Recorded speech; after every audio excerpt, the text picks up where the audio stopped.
또 얘기를 하나 들려드리면은 옛날 어느 도지사가 그래도 참 불심이 있었던지 선수련회도 참석하고 또 법회를 한다 하면은 가서 스님들의 법문도 참 많이 듣고 했습니다.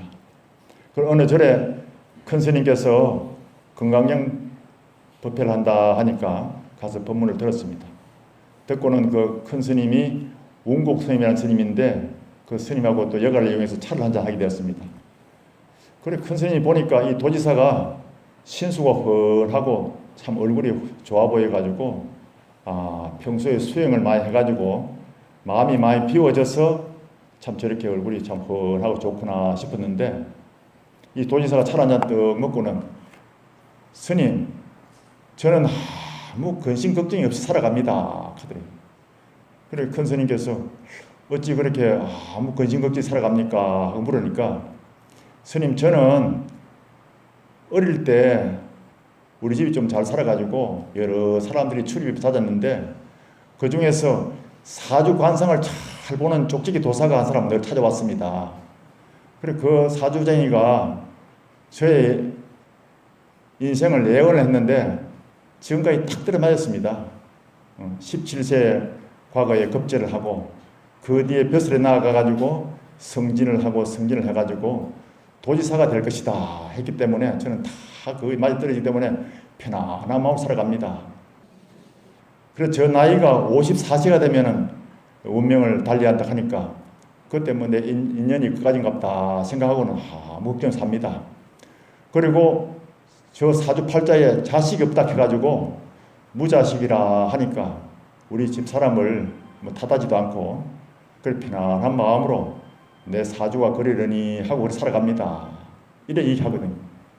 그 큰 스님이 가만히 듣고는 그 도지사한테 한마디 합니다. 아이 거사 내가 볼 때는 수행을 좀 잘해가지고 그렇게 얼굴이 훤하고 좋아 보이는데 얘기를 듣고 보니까 우리 지사 양반이 영 맹탕이로구만 이랬습니다. 그러니까 도지사가 아이 큰 스님 사주팔자 말고 또 뭐 다른 게 있습니까? 이랬어요. 그때에 큰 스님께서 오늘 건강경 강의를 들었지 않는가. 건강경은 잘 사는 방법과 마음 잘 쓰는 법을 가르쳤는데 건강경 가르침대로 한번 수행을 해보게. 그러면 그대의 운도 열리고 운명도 바뀌게 될 것이다. 그랬습니다. 그러면서 5가지를 일러줬습니다. 우리 불교에서 말하는 건강경의 발심. 목표를 정해가지고 원력을 세우고 마음의 입지를 탁 가져라. 둘째는 적선을 많이 하라. 남에게 많이 베풀어라. 그리고 세 번째는 자기가 정한 마음속의 그 질서는 철저히 지켜나가라. 만약 건강이 안 좋아가지고 기도 정진하는 사람은 술, 담배를 먹지 말아야 되는데 어떤 데 동창회 회식한다 해가지고 오늘은 회식하는 날이니까 오늘은 좀 뭐 술, 담배도 하자 해서 풀어놓으면 안 된다는 거예요. 그 철저히 지켜나가고 그 다음에 이렇게 살다 보면은 자기가 잘 산다는 그런 생각에 오만할 수가 있다. 그럴수록 겸손하고 자기를 낮추고 덕을 베풀어서 너그러운 마음을 가져라. 그랬습니다. 그리고 5번째는 집중력을 가져야 된다. 집중력을 가져가지고 항상 수행정하면서 내공을 찾아야 우리 정신이 튼튼해지고 마음이 아주 모든 장애를 다 극복할 수 있는 그런 용기와 힘이 생기는 것이다. 그 집중력을 할 때는 경을 독경하든지 선정을 닦든지 혹은 연물 수행을 해가지고 산매에 들든지 그렇게 집중력을 가져야 된다. 이렇게 일러줬습니다.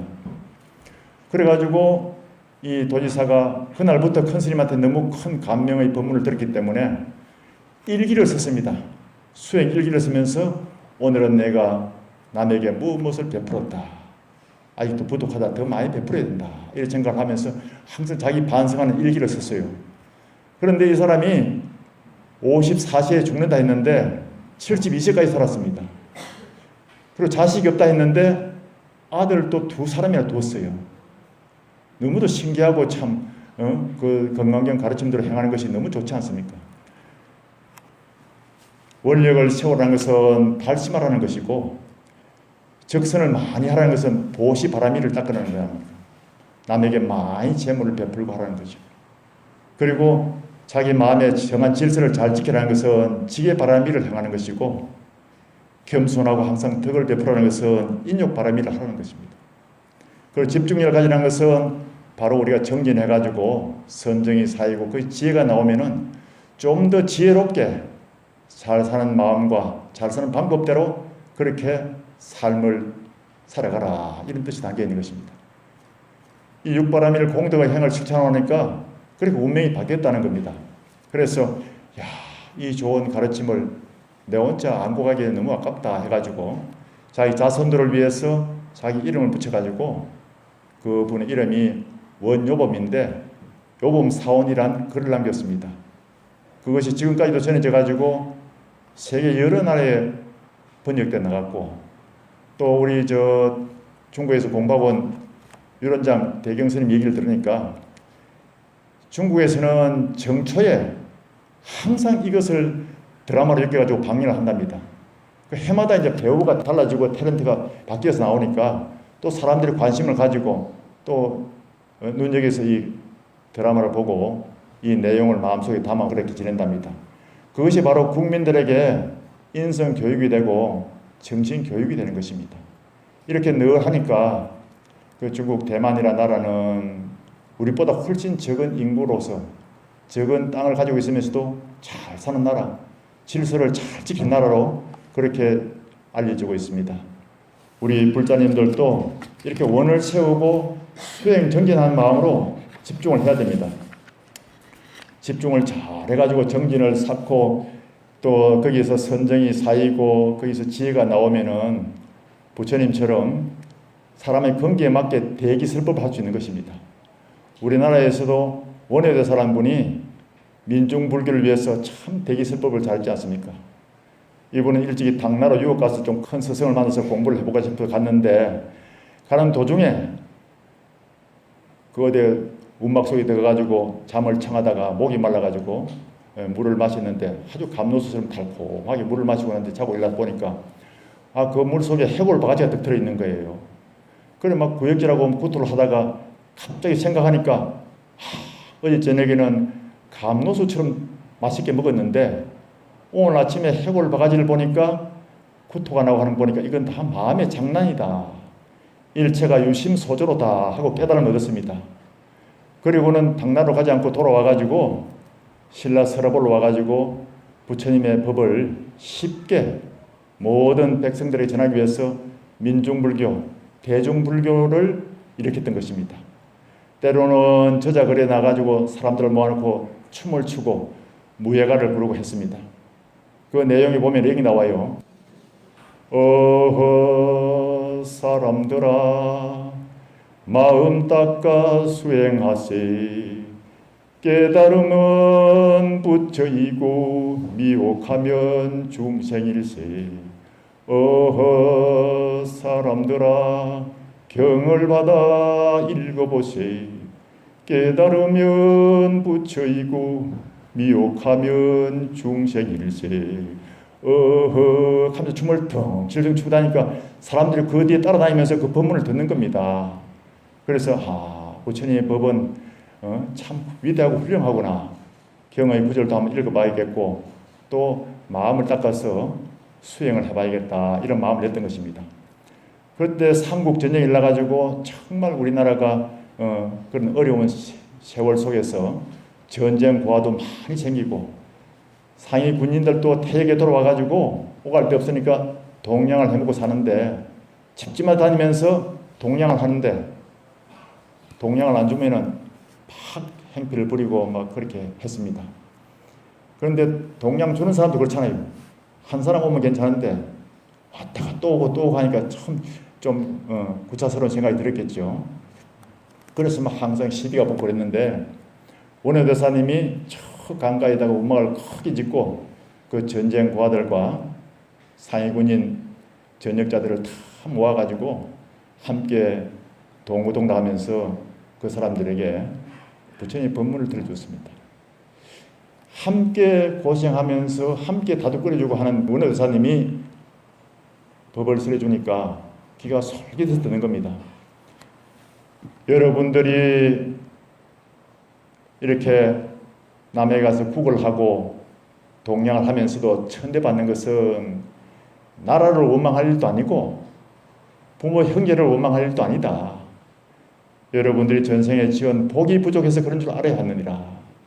그런데 금생에도 또 가가지고 또 동양 안 준다고 시비를 걸고 행패를 부리면은, 그런 민폐를 자꾸 끼치면은 더 박복해져 가지고 다음 생에 태어난다 하더라도 빈병거리를 만나기 어렵다. 그러니 금생에 복을 짓는 마음으로 생을 살아가야 한다. 노인네가 사는 집에는 나무도 한 단 해서 갖다 주고 밥을 빌고, 또 물길이 먼 곳에는 물찌개를 만들어 가지고 물을 한 점 지다 주고 나서 동양을 하도록 하여라. 그리고 마을에 가서 골목도 치워주고 청소해 주면서 그렇게 밥을 빌도록 하여라. 그러면 그 사람들도 아주 고마운 마음으로, 편안한 마음으로 동양을 주고 밥을 줄 것이다. 그랬습니다. 그리고 그 다음부터 이제 가서 이제 정말 참 나무도 한 단 해주고 가만히 서 있으니까 고맙잖아요. 그 밥을 한 대 턱 주고 동양도 주거든. 또 물을 길러 와가지고 가만히 서 있으니까 밥을 주고 또 동양을 주거든. 그래 마을에 길도 채워주고 하니까 마을 사람들이 볼 때는 옛날하고 달라졌거든요. 어찌 너희들이 옛날하고는 많이 달라졌느냐, 어찌된 일이냐. 그러니까 우리를 가르치는 스승님이 원효 대사님입니다. 원효 대사님이 우리 전생에 지은 복이 없어서 이렇게 하니까 우리도 복을 좀 지으려고 그럽니다. 그랬대요. 그럼 마을 사람들이 아이고 원효 대사님이 얼마나 훌륭한 말씀을 하시고 하길래 이 어린 동양하는 사람들이 이렇게 마음을 바꾸고 참 잘 대하는가 싶어가지고 궁금해가지고 다음에 올 때는 원효 대사님 뭐라고 하시는지 그 법문을 총괄 하나씩 들려주면은 우리가 동양도 주고 밥도 주겠다 이랬습니다. 그래 이제 와가지고는 원효 대사한테 말씀을 드립니다. 대사님, 그 마을 사람들이 우리가 좋은 일을 하니까 궁금해요 그러는데 저희들이 기억력이 좀 부족하고 말을 잘 전달 못하니까 그 쉽게 전해줄 수 있는 방법을 좀 생각해서 말씀해 주십시오. 그랬어요. 그걸 원효 대사께서 보니까 참 어린 아이들이 고생도 많이 하고 하니까 배운 것도 없으니까 그 기억력도 좀 부족하고 또 말을 전달해 줄 수 있는 그것도 좀 부족하니까 이 아이들에게 쉽게 노래를 들려줘가지고 그 부처님 법을 전해줘야겠구나 하고는 깨달을 각자 말씀 절자 각설이 타령을 만들었던 겁니다. 그리고 각설이 타령이 지금까지도 전해지는데 지금은 조금 내용이 바뀌어져서 전해져 오는데 처음에 그것을 가르치고 했던 사람이 원효 대사님으로 민중불교와 대중불교를 위해서 그렇게 타령을 지어서 어린애들에 가르치고 또 전했던 것입니다. 그래서 이 나라 방방곡곡 마을마다 각설이 타령이 전해지고 동양하던 사람들이 그 노래를 부르니까 마을 사람들도 마음속 깊이 불심을 새기고 공덕을 닦아야 된다는 마음을 냈답니다. 그 노래를 오늘 한번 들려드릴까요?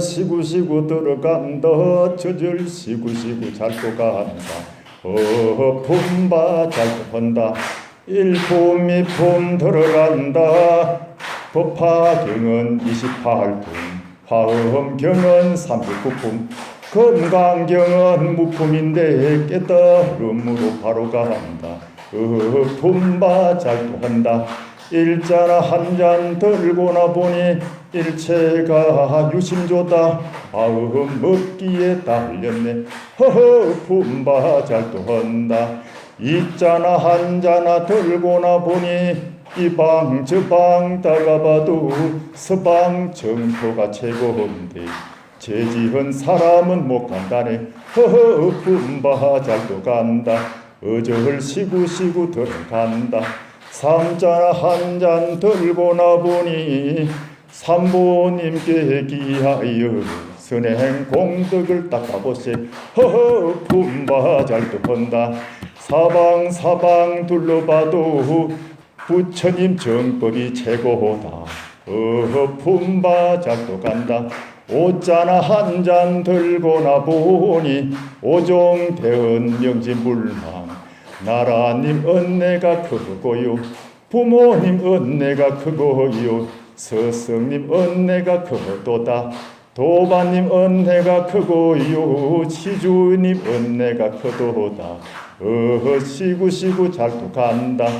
육자나 한 잔 들고나 보니 육바람일 공덕의 행. 보시지게 인욕바람일 정진선정 지혜바람일 공덕의 행을 닦아서 깨달음으로 잘도 간다. 허허 시구시구 잘도 간다. 허허 품바 잘도 한다.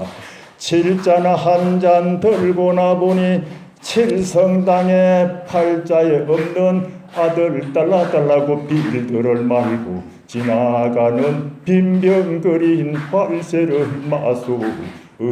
품바 잘도 한다. 팔자나 한 잔 들고나 보니 팔 정도의 허지에서 마음 닦아 성불하여 우리 모두 부처되세.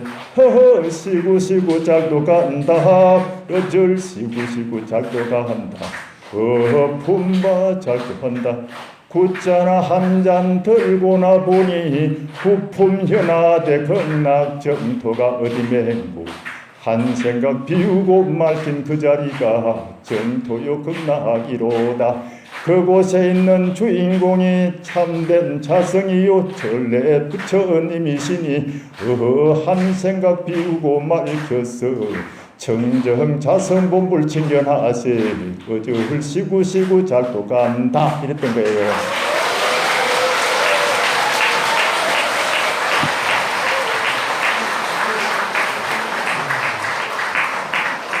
이게 이제 근래 내려와가지고 6.25 소변 끝나고 난 뒤에는 각설이가 조금 많이 변질됐었어요.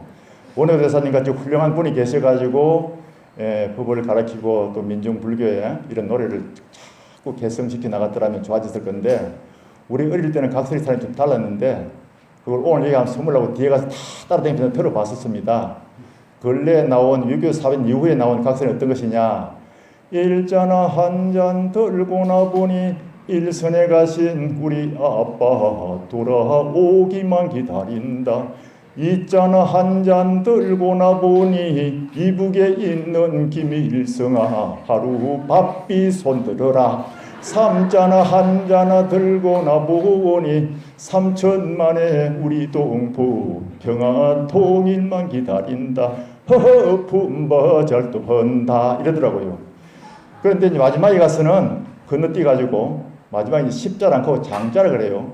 남았네 남았네 장자 한자가 남았네. 품바 잘도 한다. 장자나 한자나 들고나 보니 장계 가던 첫날 밤에 군대 영장이 웬 말인고.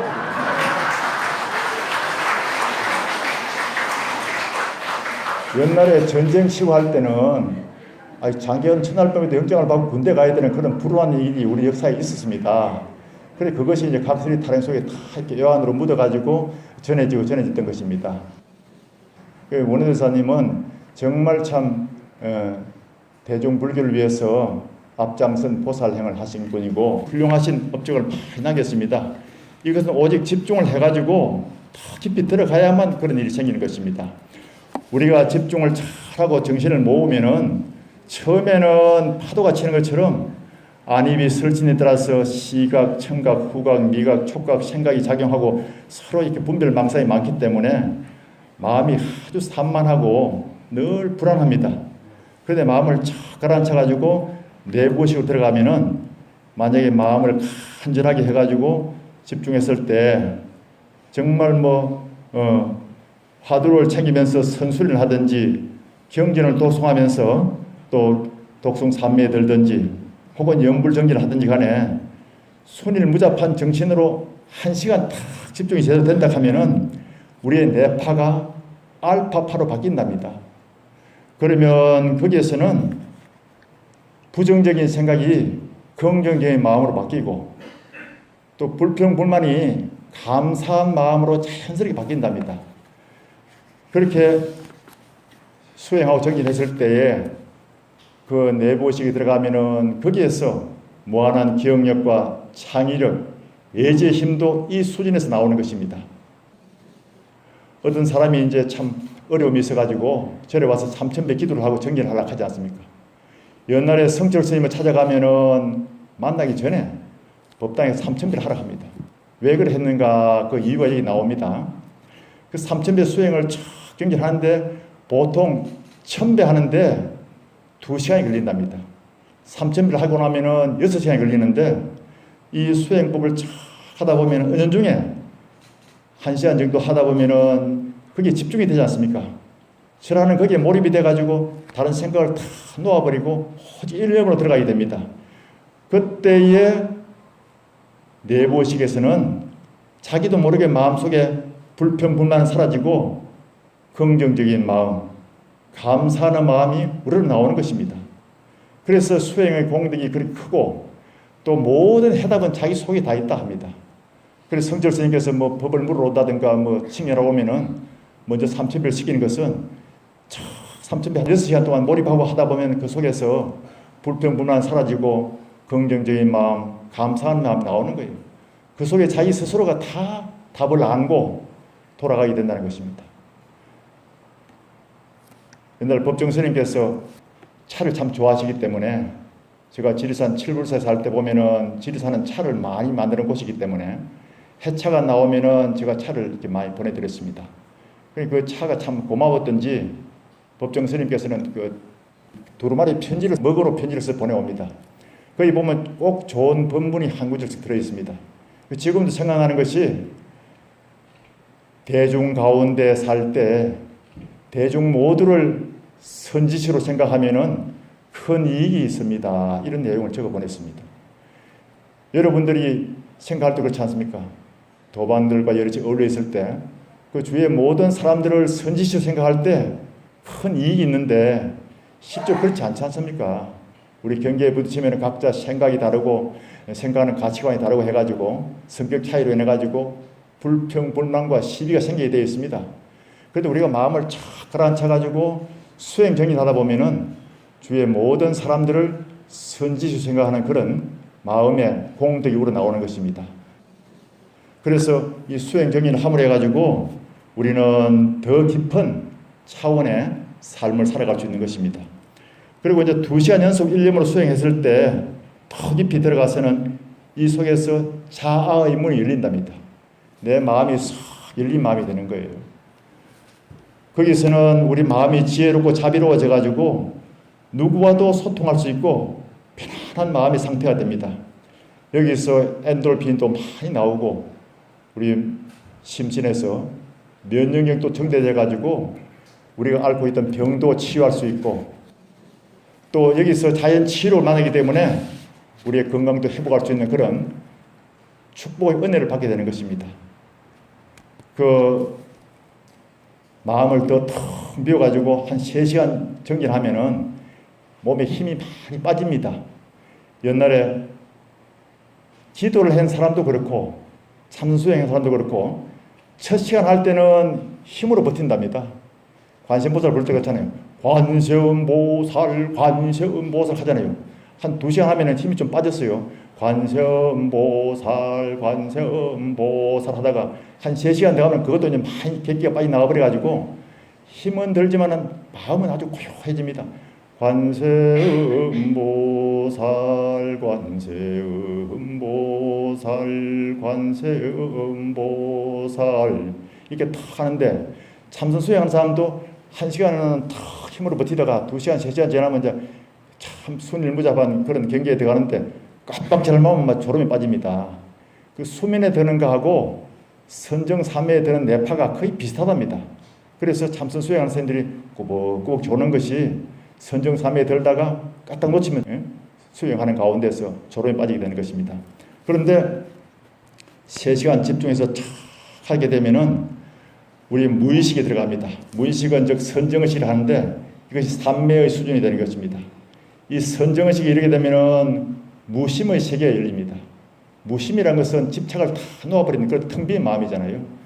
거기에서 옛날 부처님 가르침이 다시 한번 되새겨지는 것입니다. 팔만대장경을 요약한 법구가 있는데 심본정, 망봉공, 무심제일, 무심합도라고 했습니다. 우리의 마음은 본래 청정하고 망상은 본래 공하다. 마음을 텅 비우는 것이 제일이요. 마음을 텅 비우면은 진리와 하나가 된다. 이런 뜻이에요. 마음을 비우고 무심한다는 것이 건강경의 가르침대로 모든 집착을 다 털어버리고 정말 텅 빈 마음, 그 자세로 돌아가는 것입니다. 그렇게 될 때 진리와 하나 된다. 이런 높은 가르침이 있습니다. 완전 비움 절대 공심의 상태에서 공의 실천이 담겨야 되는 것입니다. 여기서는 건강경의 사상도 사라졌기 때문에 너와 나라는 갈등도 사라지고 주관객관이 끊어진 자리, 그야말로 무집착, 무소유, 무분별, 무차별심, 평등한 마음이 되는 것입니다. 그리고 여기에서는 선과 악도 없고 아름답고 추하다는 생각도 사라집니다. 사상이 사라진 일체법 무아가 되는 것입니다. 그렇게 정진하다 보면은 마음의 근본 자리 참나를 찾게 되어서 무한한 공덕을 성취하게 됩니다. 이것이 건강경의 가르침이고 무량한 공덕을 성취하는 보살의 길입니다. 여러분 다 같이 건강살림법 참석해가지고 건강경 삼매 속에 잘 들어가서 부처님 가르침도 새겨보고 또 여러 스님이 참 고고정이 일러주는 그 법문도 새겨보면서 우리 마음을 자꾸 돌아보면서 수행 정리를 해나가야겠습니다. 그것이 바로 이 건강살림법에 하는 의미가 있는 것이고 그게 여러분들이 많은 공덕을 성취하는 것입니다. 그래서 앞으로 공덕을 무량하게 성취하시라 마음속으로 기원하면서 오늘 법문을 마치겠습니다.